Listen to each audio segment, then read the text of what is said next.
ወጣቶች እንግዲህ ከጋብቻ በፊት መቆየት ያለባቸው ብዙ ጥናቶች እንደሚያሳዩት ከ1 እስከ 3 ዓመት ቢቆዩ እዚህ ጊዜ ውስጥ እርስ በርስ የመጠናናት የመተዋወቅ ጓደኛ የመሆን እና እነዚህ ጊዜያቶች እንዳሉ ሆነው በመጀመሪያዎቹ በጓደኝነት ቆይተው 1 ዓመት ከሞላቸው በኋላ ወደ ጋብቻ ማቀድ መልካም ነው።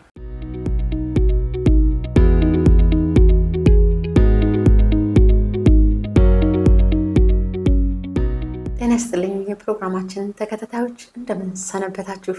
ይህ የጥበብ ጎጆ የተሰኘው ፕሮግራም ነው። በዚህ ፕሮግራም እንደተለመደው ቤተሰባዊ ነክ ጉዳዮችን፣ ማህበራዊ ነክ ጉዳዮችን፣ ማህበረሰብን ይበጃል ይጠቅማል የምንላቸውን ቆንጆ ሀሳቦች ይዘን የምንመጣበት ፕሮግራም ነው። አብራችሁን ቆዩ። ለዛሬ ይዤላችሁ የቀረብኩት ፕሮግራም ከብዙዎች ወጣቶች የተነሳ ጥያቄ ነው። ወጣቶች የጠየቁት ጥያቄ ምንድነው? ከጋብቻ በፊት በእጮኝነት ምን ያህል ጊዜ እንቆይ የሚል ጥያቄ ነው እንግዲህ የቀረበልኝ በውስጥ መስመር። ወጣቶች እንግዲህ ከጋብቻ በፊት መቆየት ያለባቸው ብዙ ጥናቶች እንደሚያሳዩት ከ1 እስከ 3 ዓመት ቢቆዩ በዚህ ጊዜ ውስጥ እርስ በርስ የመጠናናት የመተዋወቅ ጓደኛ የመሆን በደንብ የመተዋወቅ እድል ይኖራቸዋል ማለት ነው። እና እነዚህ ጊዜያቶች እንዳሉ ሆነው የመጀመሪያው ዓመት በጓደኝነት ቆይተው 1 ዓመት ከሞላቸው በኋላ ወደ ጋብቻ ማቀድ መልካም ነው። ምክንያቱም አሁን ላይ በጣም በሳምንታቸው ተዋውቀው የሚጋቡ ሰዎች አሉ። ምንም ዝግጅት ላይኖራቸው ይችላል። እነዚህ ሰዎች ተዋወቁ፣ የሆነ ቦታ ቤተክርስቲያን ሊተዋወቁ ይችላሉ፣ ታክሲ ውስጥ ሊተዋወቁ ይችላሉ፣ ትምህርት ቤት ሊተዋወቁ ይችላሉ። በተዋወቁበት ተያይዘው ሄደው ኑሮ ይጀምራሉ። ይሄ ምንም የማይዘልቅ ጋብቻ ነው። በአብዛኛው ሲፈርስ እናያለን። ግን ከጋብቻው በፊት ሰዎች ጓደኛሞች መሆን ያለባቸው። የጓደኝነት የትውውቅ ጊዜ ያስፈልጋል። ከትውውቅ ደግሞ ጓደኛ ሆኖ መዝለቅ እጮኝነት ያስፈልጋል። እነዚህን ስቴፖች ጠብቆ መግባት ሪሌሽንሺፑ ጥሩ እንዲሆን ያደርጋል ማለት ነው። ስለዚህ የማታውቁትን ሰው አታግቡ። በደንብ ሳትተዋወቁት እንዲሁ አንዳንድ ጊዜ እድሜ ሄደ ወይም ደግሞ ለማግባት ካለ ጉጉት የተነሳ ጓደኞች ያገቡ እኔ ቀረው በሚል እሳቤ የተገኘው ሰው ላይ መውደቅ ጥሩ አይደለም። ለምን ነገ ላይ በቀሪው ህይወት የማያልቅ ዋጋ ያስከፍላል። ለምን ጋብቻ እስከ ህይወት ፍጻሜ ያለ ጥምረት እንጂ እንዲህ ኮንትራት ጊዜያዊ አይደለም። በእውነት የኮንትራት ህይወት ለመኖር ራሳቸውን ለሚያዘጋጁ ሰዎች ገብተው አብረው ኖሮ ሊያበቁ ይችላሉ። ግን ጋብቻ የሚለውን የከበረ ነገር ደግሞ አስቦ የሚገባ ሰው ጊዜ ያስፈልገዋል። የጮኝነት ጊዜ ያስፈልገዋል። የትውውቅ ጊዜ ያስፈልገዋል። ጓደኛሞች ሆነው እርስ በርስ ክሊርሊ ነገሮችን መነጋገር አለባቸው። አንዱ የሌላውን ቤተሰብ ማወቅ አለበት። እንደገናም ደግሞ ምን አይነት መንገድ ነው የመጣው ያ ሰው በግልጽ መነጋገር ጥሩ ነው። ከዚያ በኋላ የሚሆኑ የጋብቻ አካሄዶች ጥሩ ናቸው። 2 ዓመትም እንደዚሁ በደንብ የመተዋወቅ ብስለት ያለው የትውውቅ ጊዜ ይሆናል ማለት ነው። ለዝግጅት ለተለያዩ ነገሮች ከጓደኞቻቸው ጋር ለመተዋወቅ ከቤተሰብ ጋር ለመተዋወቅ ምቹ ጊዜ ይኖራል። ከ2 እስከ 3 ያለው ዓመት ግን ከዚያ በላይ የሚሄዱ ሪሌሽንሺፖች ትንሽ ከባድ ናቸው። ለምን አንዳንድ ጊዜ አንዳንድ ሰዎች በሪሌሽንሺፕ 7 ዓመት 8 ዓመት 9 ዓመት 10 ዓመት እነዚህ እንግዲህ በተለያየ ምክንያት ሊሆን ይችላል። ለምሳሌ አንደኛው ወገን በስራ ምክንያት ሌላ ቦታ ከሀገር ውጭ ይሆንና በእጮኝነት ሊቆዩ ይችላሉ። ግን በጣም ይሄ እንደዚህ አይነት ሪሌሽንሺፕ በተቋረጠ ጊዜ እንዴት የሌላውን ወገን ልብ እንደሚሰብር በአንደኛው ሰው ምክንያት ሪሌሽንሺፑ ቢቋረጥ በጣም ያ ቀሪው ወገን ብሮክን ሃርት ነው የሚኖረው። በጣም ያዝናል። ኢቭን ቀጥሎ እንኳን ወደ ሌላ ሪሌሽንሺፕ ውስጥ ለመግባት የተጎዳ ማንነት ነው የሚኖረው። ስለዚህ ብዙ ሪሌሽንሺፕን ማንዛዛት ከተገቢው ጊዜ በላይ ማሳለፍ ይሄ አንዳንድ ጊዜ የውሳኔ ሰዎች ያልሆኑ ሰዎች አሉ።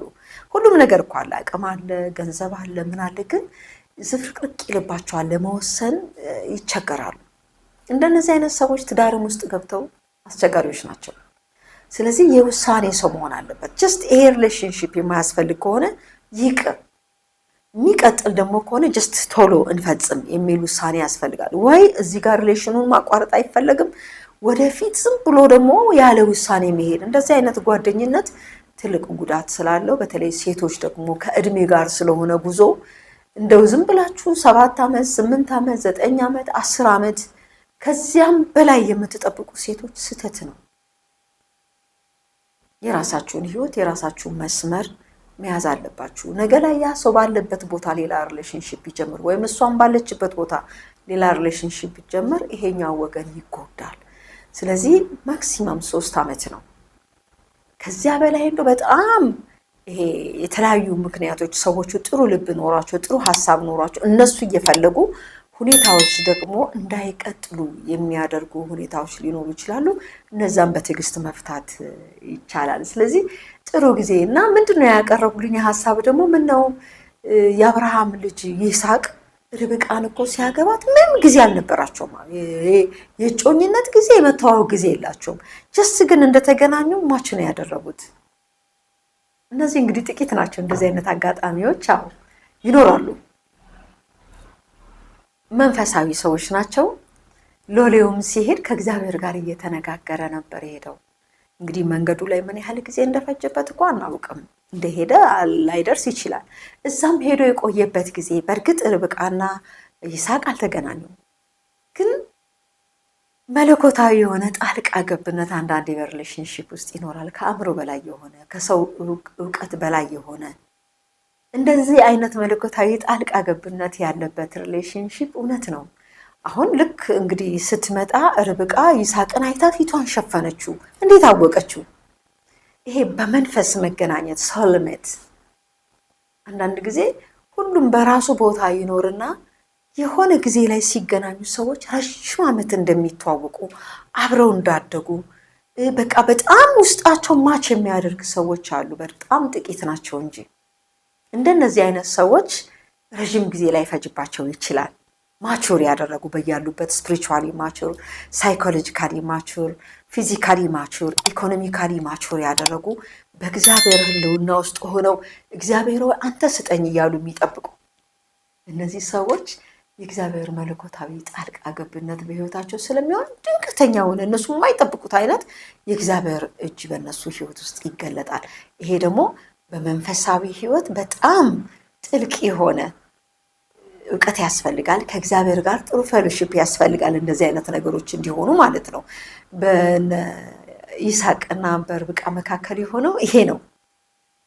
ዛሬ ግን ዙሪያችን በተለያየ ነገር የተያዘ ነው። ቢሆንም እንደዚህ አይነት ጣልቃ የሚገቡ ነገሮች ይኖራሉ። ግን አትሆል ጥናቶች ደግሞ እንደሚያሳዩት ከ1 እስከ 3 ዓመት በእጮኝነት መቆየት ፌር ነው። ግን በታወቁ 2 ወር ምንም ግራውንድ የሌላቸው መንፈሳዊ ግራውንድ ላይኖራቸው ይችላል። በቃ እንዲያውም ኢሞሽናል የሆነ ሪሌሽንሺፕ በቃ ዝም ብሎ የሆነ ጊዜ ላይ ስጋዊ የሆነ ግንኙነት ሊኖራቸው ይችላል። ያንን በዚያ ግንኙነት ውስጥ ማርገዝ ይፈጠራል። ምንም የማይተዋወቁ ሰዎች ልጅ ሲፈጠር ደግሞ አስቡ። ልጅ ይፈጠራል። ስለ ልጁ ሲባል በቃ አርግዣለሁ ሰው በቃ አብረን እንኑር ለመኖር ይሞክራሉ። ግን አይሄድም። ብዙዎች እንደዚህ አይነት ሪሌሽንሺፖች ፌል አድርገዋል። ለምን? ጥንቃቄ የሚያስፈልገው ተቋም ነው። የእግዚአብሔር ተቋም ነው። ሰው የሰራው ተቋም አይደለም። ሰው ዝም ብሎ እንዲህ ሊያደርገው አይችልም። መሰረቱ እግዚአብሔር ነው የጋብቻ። አንዳንድ ጊዜ እንዲያውም ሰዎች እኔ በመንፈሳዊ ተቋም አይደለም ያገባሁት በመዘጋጃ ቤት በ80 ነው ያገባሁት የሚሉ ሰዎች አሉና 80 ማለት እኮ መጽሐፍ ቅዱሳዊ ነው ማለት እስከ እድሜ ልክ ማለት ነው 80 በራሱ። ለምን? የሰው እድሜ ቢያንስ 70 ቢበዛ 80 ከዚያ በኋላ ድካም ነው የሚለው። ከ80 ዓመት በኋላ ሰው ምን ሊያደርግ ይችላል? ወንዱም ሴቱ ምንም መሆን አይችሉም። ስለዚህ የእድሜ ልክ ማለት ነው። መዘጋጃ ቤት እንኳን ሲያስፈርሙ እንዳትለያዩ እስከምትደክሙ ድረስ አብራችሁ ዝለቁ ማለት እኮ ነው 80 እንጂ ሌላ አይደለም። ስለዚህ ከጋብቻ በፊት የሚኖረውን ጊዜ በጥንቃቄ ራስን በመጠበቅ ማሳለፍ፣ ጓደኝነትን በጥንቃቄ ፐርፐስፉሊ ነው። ደግሞ ዝም ብሎ እንደው ሻይ የጠጡ ዴት እየተደራረጉ መመለስ ሳይሆን እቅድ ያስፈልጋል። ሪሌሽንሺፓችሁ ምን ላይ ተመርኩዞ ነው? ለምንድን ነው? በደንብ ጓደኛሞች ሆናችኋል? ለምን? ሚስት ጓደኛ ነው የምትሆነው።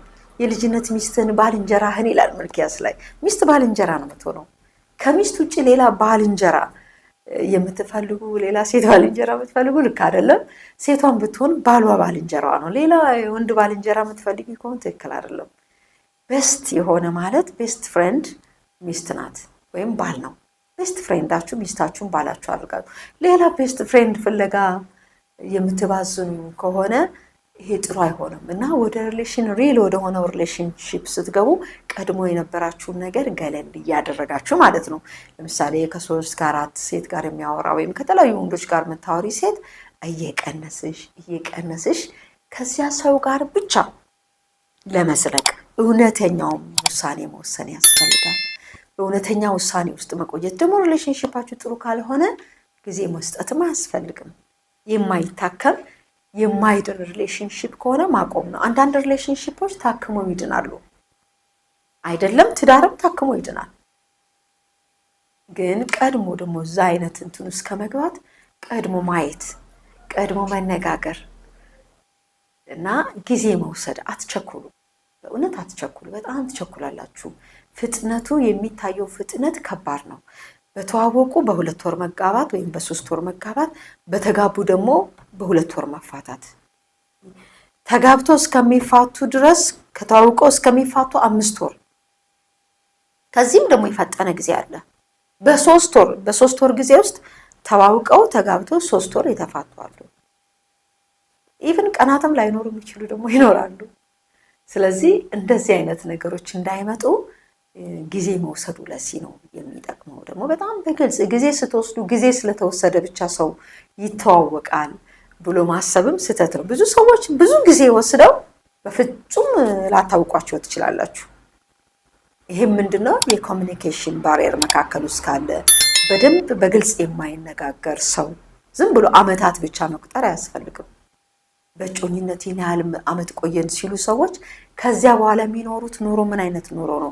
እውነት በጮኝነት እንደዚህ አይነት ጊዜ እንደቆዩት ክሊርሊ እየተነጋገሩ ነው? ድብብቆሽ ውስጣቸው የለም?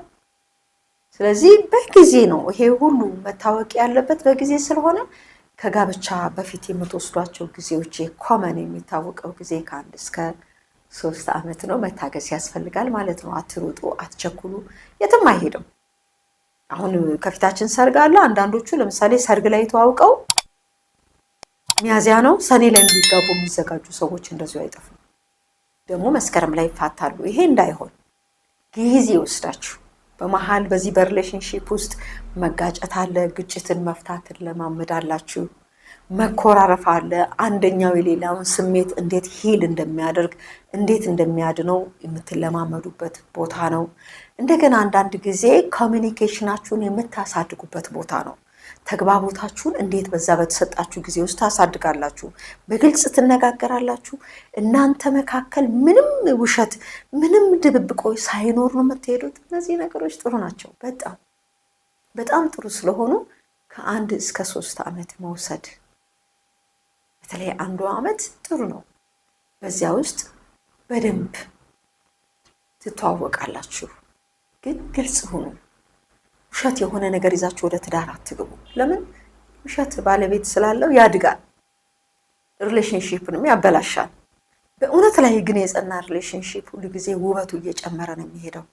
እውነት ደግሞ ክርስቶስ ነው። በክርስቶስ ላይ የተመሰረተ ትዳር እንዴት ደስ እንደሚል ወንዱም የራስን ኃላፊነት ለማወቅ ሴቷም የራሷን ኃላፊነት ለማወቅ እግዚአብሔር የሰጣቸውን ባለቤቱን ለማስደሰት ራሳችሁን ለማስደሰት ሳይሆን የትዳሩ ባለቤት እግዚአብሔር ስለሆነ እግዚአብሔርን ለማስደሰት ደስ የሚለው ህይወት ለመኖር ለሌሎች ምስክር የሆነ ህይወት ለመኖር ራሳችሁን ማዘጋጀት አለባችሁ። እንግዲህና እነዚህን ጊዜያት ውሰዱ፣ አትቸኩሉ፣ ተረጋጉ።